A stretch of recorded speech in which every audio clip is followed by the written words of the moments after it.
د بلخ ولایت محاکمو په 2 اونیو کې 740 دوسیو ته پر رسیدنه سربیره 508 وثیقې هم اجرا کړي دي.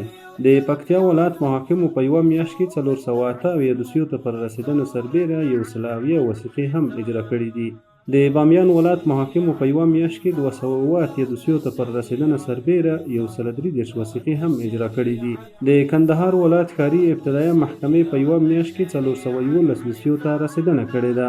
د کابل ښار د سندونو او وثیقو د ثبت شپږو امریتونو په یوه میاشت کې 1603 بېلابېلې وثیقې اجرا کړي دي. د سترې محکمې د امنیتي او اجرایوي چارو ریاست د نظامي محاکمو د امنیتي او اجرایوي قطعاتو قماندان 4 ولایتونو ته رسمي سفر وکړ. د بادغیس ولایت محاکمو په یوه میاشت کې 602 دوسیو ته پر رسیدنه سربیره 122 وثیقې هم اجرا کړي دي. په قضایي ازموینه کې د بریالیو علما کرامو لپاره 2 میاشتنی روزنیز سیمینار پیل شو. د غزني ولایت د مرافعه محکمې رئیس په هڅو د 2 کورنیو ترمنځ 45 کلنه دښمني او د قتل موضوع حل او فصل شوه. د پنجشیر ولایت د مرافعه محکمې رئیس د یاد ولایت د درې ولسوالۍ له ابتدایه محکمې څخه لیدنه وکړه.